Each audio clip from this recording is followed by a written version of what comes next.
Hi guys, it's Ross at FoodTravelMusicLove.com. Inspiration from the heart.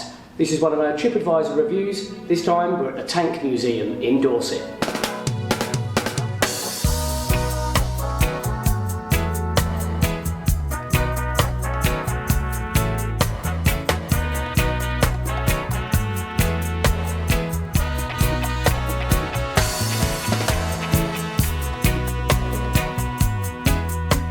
It's only around 15 minutes or so from Weymouth, so not too far away. We're staying in one of the local resorts. I spoke to a couple of people who were in wheelchairs and they did say it was very disabled friendly right throughout the site and very flat. There are obviously a few steps to get up to look inside some of the tanks. Those sort of things might be out of bounds for some people, but otherwise very, very disabled friendly. Excellent thumbs up from us there. The Tank Museum is only about half a mile away from Monkey World. We have got a Tripadvisor review of that if you'd like to check that out. Just outside the village of Wall, you can actually hear the tanks coming quite loudly, thundering down the road if you are at Monkey World when they're en route doing their little trips going back towards the museum. It's a huge, huge site at the Tank World. Moving on to the facilities and services. Seem to be lots of toilets dotted around the site at various points, which is good because this is a very, very large site we're looking at here. They do have at least one function room, event room. If you are in a coach group, if you've got other sort of events that are going on, get in contact with them. They'd love to help and get involved with that. They have interactive areas, things that really help to get kids involved as well. A few like kind of puzzles, kind of little jigsaws and things you can do. Kind of mock setups of kind of World War II shops, buildings, streets. I don't want to spoil too much, but you'll see it really, really does fit the bill. I really, really enjoyed that. I like that sort of thing. It just evokes emotion and nostalgia, even if you weren't there at that day, and I certainly wasn't. I feel old enough to be, but I wasn't. And they must have literally hundreds of tanks and displays and interactive areas. It's set over a couple of large buildings. I think there's another huge big building as well that I didn't even get into. Really, really impressive stuff there. They've got a large gift shop, a soft play area for kids. There's a cafe and a large restaurant. At certain times they actually do tank rides as well. They'll have like displays and things going on as well. But I think they mentioned about £4 each. You can have a little tank ride and go and do it yourself.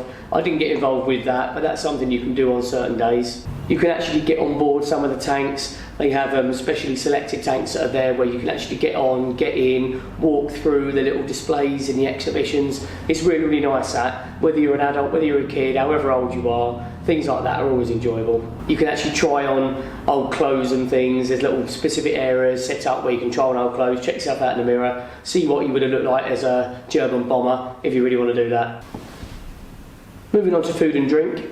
You'll see there pretty average prices for this sort of attraction, a nice selection of hot and cold food. It is a very big site, so it's quite a large restaurant. They need to be able to cater for people all throughout the day. There is a separate cafe area as well for sort of lighter bites, but a nice sort of canteen style setup there for the cold stuff, and then you go and order your hot stuff up at the till. So nice average price cafe options, cold drinks, hot drinks, everything you would expect.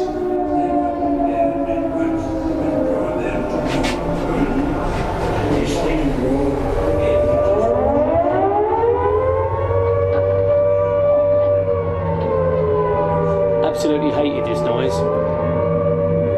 Every time I heard it as a kid, even in Dad's army, it filled me with fear. It's not surprising when you look at this.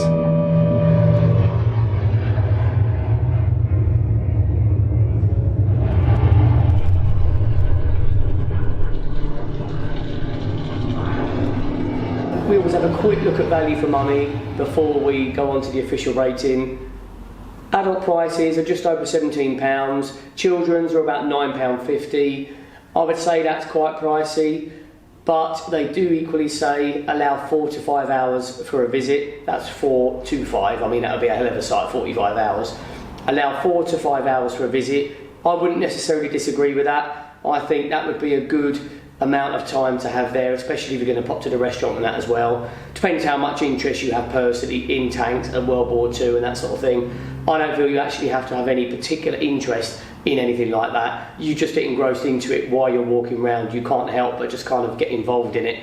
So depending on your group's interest or your personal interest, if you're travelling alone, 3-4 hours is about right as far as I'm concerned. They say 4 to 5 hours. So £17 for an adult ticket, you probably wouldn't get much change out of £20 for most other attractions with a similar kind of time span involved. Taking on board everything there, looking at the attraction, the size of it, I am definitely giving this place a FoodTravelMusicLove.com official rating of 10 out of 10. Hope you enjoyed that, guys. Thanks for watching. Please do subscribe, like, and feel free to check out other videos. Ross, FoodTravelMusicLove.com, inspiration from the heart. Thank you.